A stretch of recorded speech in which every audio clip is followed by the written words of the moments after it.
Bénédicte Follet, bonsoir. Bonsoir.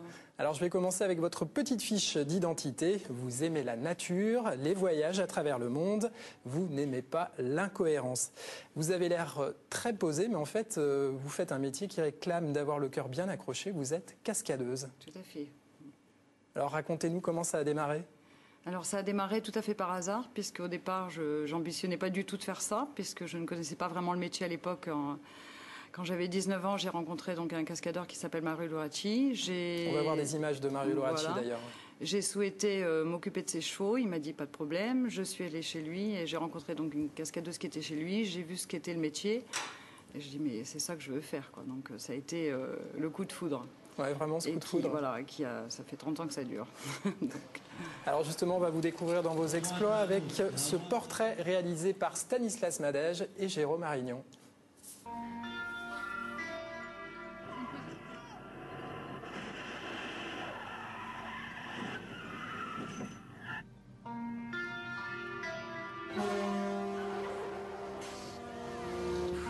Voilà. Je conduis la Cadillac et donc je suis la doublure de Marianne Chazelle. Donc là, ça n'a pas l'air dans ce petit accident, mais en fait, on a eu une journée de travail avant le tournage réel, quoi, le lendemain. Donc, parce qu'il fallait caler toutes les voitures, les camions. Vous ne la reconnaissez pas, pourtant Bénédicte Follet a tourné dans plus de 100 films, aux côtés des plus grands. Cascadeuse, un travail de l'ombre, beaucoup de préparation pour seulement quelques secondes à l'écran. Ce métier se raréfie, faute à la technologie numérique et à des budgets de plus en plus serrés. On arrive souvent à ne plus voir de cascades dans les films parce qu'ils n'y ont plus de moyens, surtout en France. Donc c'est pour ça que ces dernières années, bon, à part quelques séries télévisées, c'était beaucoup plus des tournages américains que des films français où ils n'ont pas de moyens comme on les avait avant. Ils injectent aux gens le fait qu'il y a eu un accident et les gens imaginent, quoi, en fait.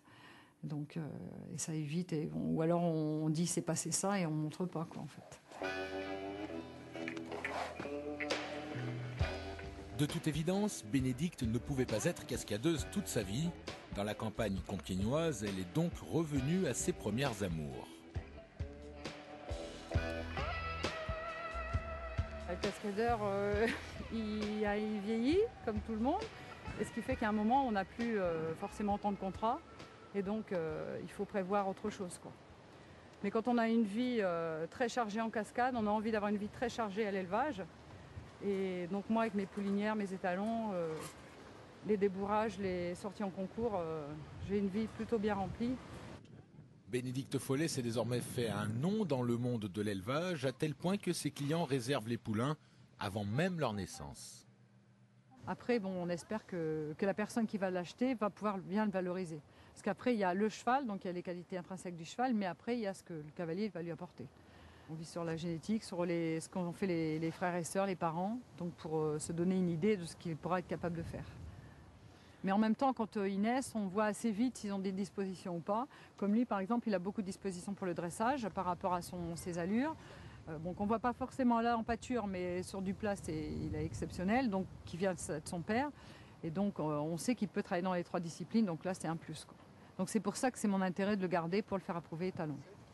Ambre, ce sel français de 16 mois, et Bakir, pur sang arabe noir de tout juste 4 mois et demi, sont les produits de l'élevage et son avenir.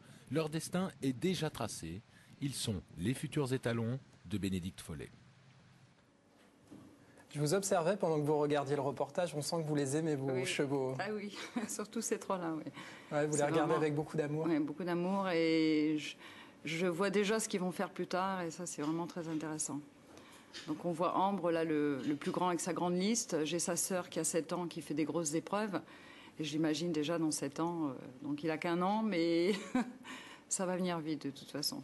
Et c'est pareil finalement quand on pratique la cascade avec un cheval, est-ce qu'il faut lui témoigner de l'amour pour qu'il fasse des choses intéressantes? Il faut qu'il y ait une très grande cohésion entre nous, et tout à fait, parce qu'on leur demande des fois des choses assez difficiles et il faut qu'ils acceptent d'y aller. Pour accepter d'y aller, il faut qu'ils aient confiance en nous. Donc c'est obligatoire d'avoir de l'amour pour eux, ça c'est indéniable. Oui, on va voir des images d'une autre cascade, ce ridicule. Il ne faut surtout pas forcer le cheval finalement? Il faut pas, enfin, c'est le contraindre, mais dans la facilité, en fait, lui montrer que c'est facile et Et donc voilà quoi en fait. Donc, et dans le ridicule en plus j'ai eu cette chance, c'est que le cheval Film de Patrice recable. Lecomte qu'on voit là. Ouais. Voilà, tout à fait. Et le cheval, voilà, il recable quand je tombe. En fait, il avait tellement été conditionné à cabrer qu'il a recommencé à cabrer. Donc après ma chute. Donc ça fait de la belle image en plus. Exactement. Patrice Lecomte était ravi et moi aussi également. Et vous occupez des chevaux aujourd'hui comme vous le faites, ça réclame autant d'investissement finalement? J'ai autant de travail maintenant avec les chevaux que j'en avais en m'entraînant en sport pour la cascade avant.